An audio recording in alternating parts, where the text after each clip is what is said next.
to Last Tenant, A Tale of Terror. Part 1. The Inheritance. The letter arrived on a Tuesday, which seemed to Eleanor Marsh like the most ordinary day for extraordinary news to find you. She read it standing at her kitchen counter, still in her coat, still holding the grocery bag she had never set down. The property at 14 Wren's Hill Road, it said, has been left entirely to you by your uncle, Dr. Harlan Voss, deceased. The house has stood vacant for 11 months. We ask only that you take possession before winter sets in. There is, by the late doctor's explicit instruction, one condition to the inheritance. The house must never be sold, and it must always be occupied. He was very particular about this, he said, and we quote the doctor directly. The house does not tolerate being alone. Eleanor's uncle had been a man of science, neuroscience, specifically. He had published papers in journals she couldn't pronounce, had been photographed, shaking hands with people whose names appeared in textbooks. She had seen him perhaps a dozen times in her life, always at funerals, always standing slightly apart from the other mourners, watching the coffins with an expression she had never quite been able to name. Not grief, something more clinical, more interested. She drove up to Wren's Hill Road on a Friday afternoon in late October, when the trees had surrendered most of their leaves and the sky had taken on the pewter quality of old mirrors. The house sat at the top of a sloping lane, 3 stories of dark Victorian brickwork, with a widow's walk running along the roof like a crown of rusted iron. The windows were tall and narrow, the kind that let in light reluctantly, as if the house had learned to ration it. A single oak tree stood in the front garden, enormous, its roots visibly buckled through the earth. Around it, like something enormous had been pressing upward. For a very long time, Eleanor parked. She looked at the house for a long moment. Later, she would try to describe this moment to people who would not believe her, and she would always struggle with the same impossible detail. The house looked back, not through any particular window, not through some trick of architecture or failing afternoon light. The entire structure, brick, glass, timber, mortars, turned its attention on her with the unified focus of a single organism. Like a sleeping animal lifting its head. It knows I'm here, she thought. Then she decided that was ridiculous and went inside. Part 2. The doctor's study. The interior smelled of cedar, turpentine, and something else. Something biological and close, like the smell that lingers in hospital rooms after the patient has been removed. The furniture was heavy, mahogany dark, still draped in white sheets that the dust had turned to the color of old teeth. Books lined every wall from floor to ceiling. Medical tech, philosophical, volumes whose spines bore titles in languages she didn't recognize and possibly couldn't have identified as any language at all. She was drawn, without quite understanding why, to the study on the ground floor. It was the only room in the house that had not been covered. Every piece of furniture sat exposed. The enormous desk, the leather chair behind it, cracked with age, the glass cabinets full of instruments she mostly couldn't name. On the desk, organized with a precision that seemed almost aggressive, were her uncle's notebooks, 32 of them, numbered in sequence, each one filled with her uncle's cramped, meticulous handwriting. She should not have read them. She understood this clearly. In the retrospective way one understands a catastrophic decision only after it has already set its machinery in motion, after the gears are turning, and nothing human can stop them. She understood it, the way Pandora must have understood it, with her hand already on the lid. She read the first notebook. October 3rd, 1987. The house on Wren's Hill passed to me through my mother's estate. I had visited it, perhaps twice, as a child. Both times I was struck by a sensation I could not, at that age, articulate. Only later, as my studies progressed, was I able to formulate the correct terminology. The house demonstrates what I have come to call imprinted cognition, like a magnetic tape. It records. Unlike a magnetic tape, it plays back selectively, apparently in response to the emotional temperature of its occupants. In simpler terms, the house remembers, and it chooses what to show you. Eleanor set the notebook down, picked it up again. November 14th, 1987.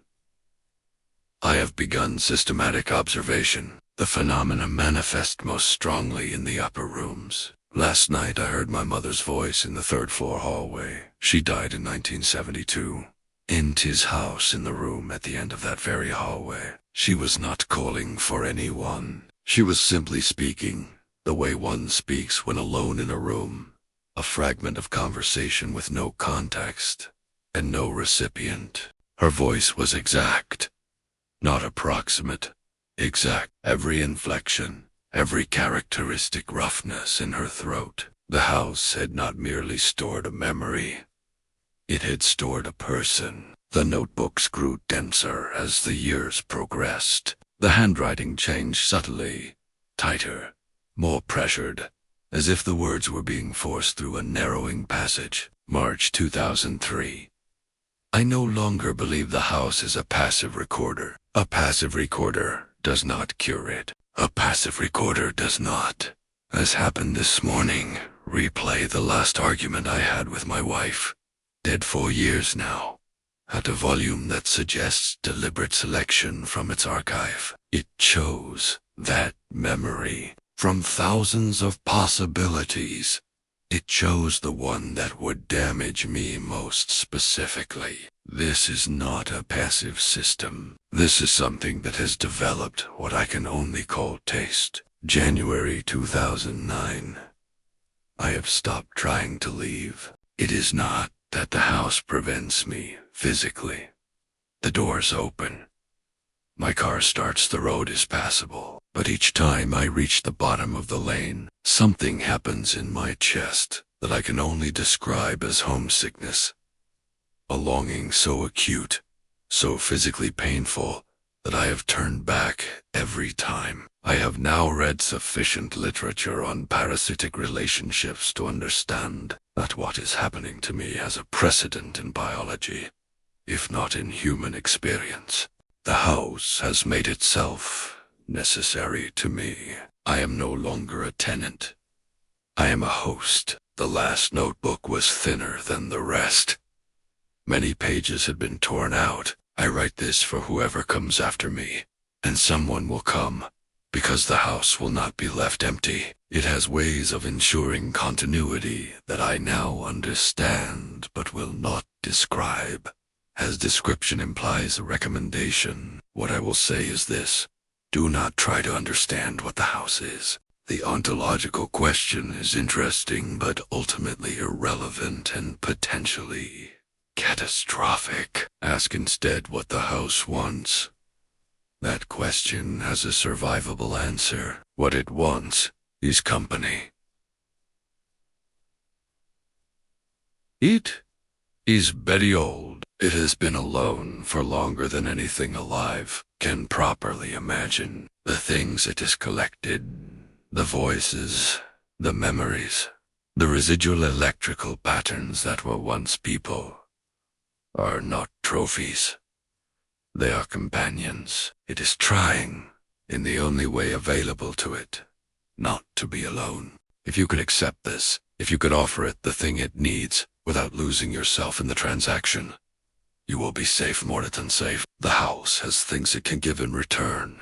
A kind of companionship, a presence that is strange, but not unkind, and the extraordinary privilege of being remembered, not by a person who will also die and be forgotten, but by something that will stand long after every living soul who knew your name has turned to dust. If you cannot accept this, leave now. Leave tonight. Do not explain to yourself why you're staying. Do not call it curiosity. Do not call it practicality. Leave. It is almost certainly too late for that. However, the house knows you're reading this. Art 3. The Night Speaks.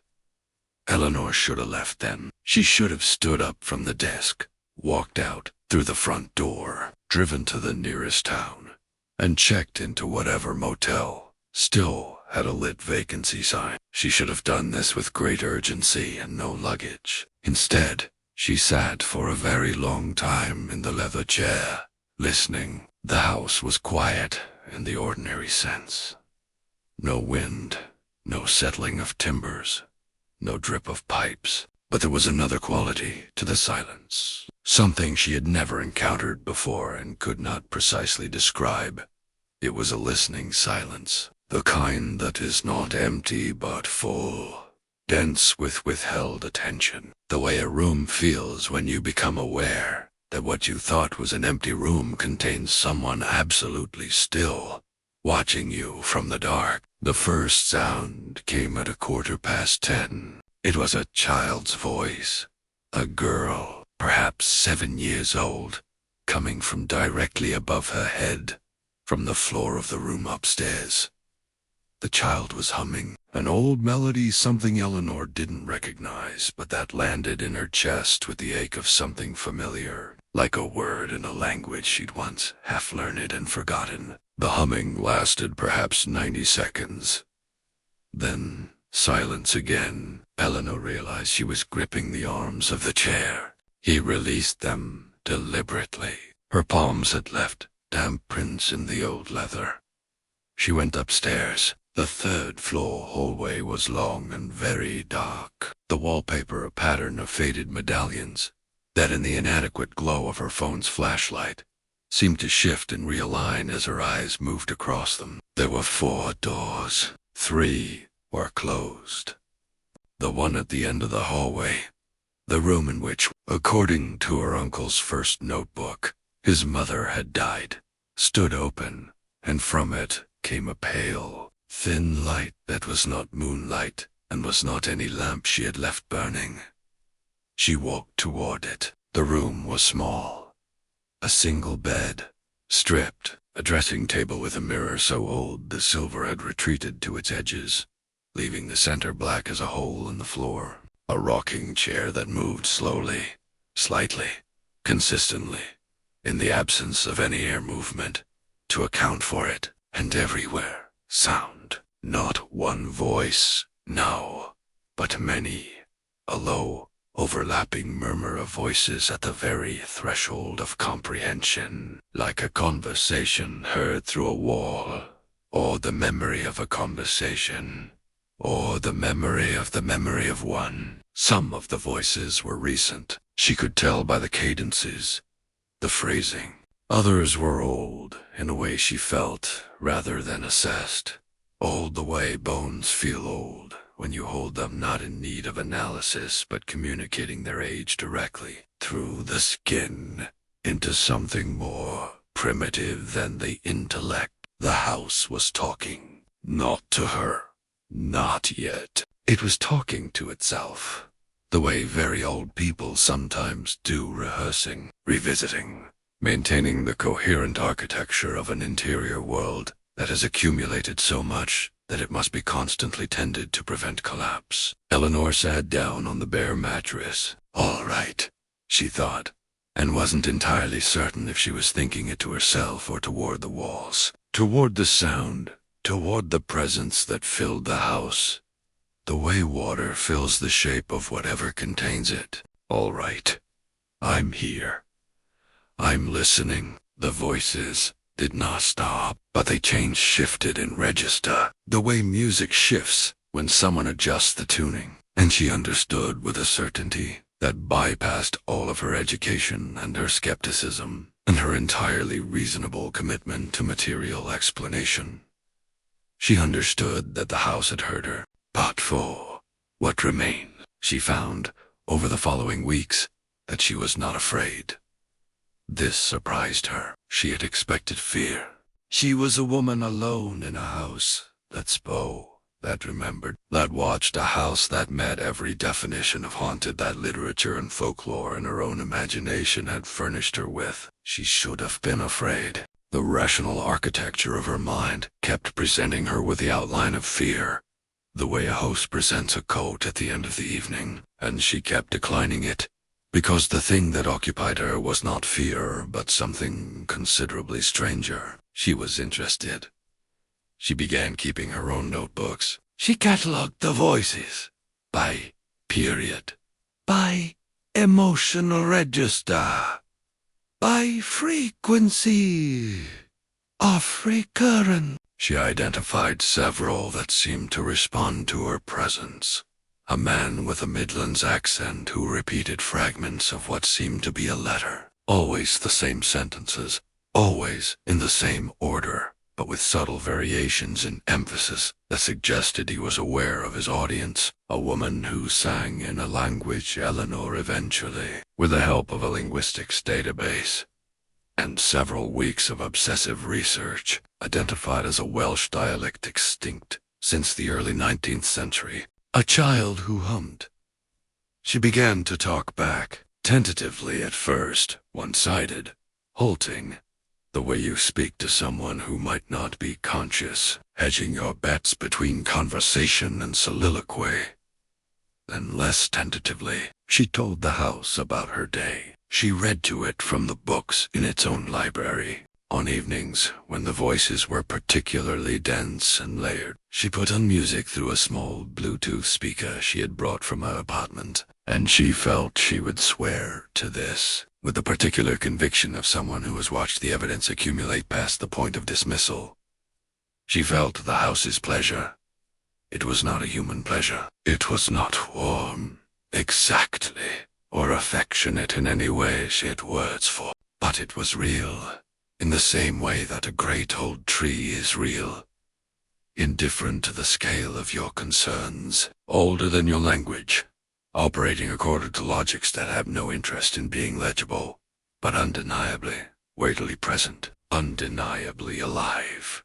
In January, she found a stack of photographs she had not previously noticed in the bottom drawer of the study desk. They were portrait photographs, Victorian era, the former kind where subjects sat absolutely still for the long exposure time. She went through them, slowly. Some of the faces she recognized from the voices. She couldn't have explained this recognition, couldn't have mounted an argument for it that would have satisfied any skeptic, including the skeptic she had been 4 months ago. But the man in photograph 17 had the particular posture of someone accustomed to dictating. When she held the photograph, she heard the Midlands accent reading from his letter. The woman in photograph 23 had a way of holding her jaw that aligned with the characteristic resonance of the Welsh voice. The child in photograph 31 was perhaps 7 years old, with dark hair cut straight across her forehead and an expression of solemn attention. Eleanor stood very still for a long time, holding that photograph. She's been here since the 1880s, she thought, possibly longer. She's been here alone in this house with only the sound of herself for company, for longer than there are living people left who can remember what the world looked like when she was in it. She didn't need to say this out loud. She was, by now, reasonably certain the house followed her thoughts. Whether it heard the specific words or the emotional weather behind them, the grief, the retroactive grief for a child who had been dead before Eleanor's grandmother was born, was a distinction she was no longer sure mattered. The humming began again, from directly above her head, and Eleanor Marsh, standing alone in a dead man's study in a house that had learned to need her, did something she had not done since her own childhood. She hummed back,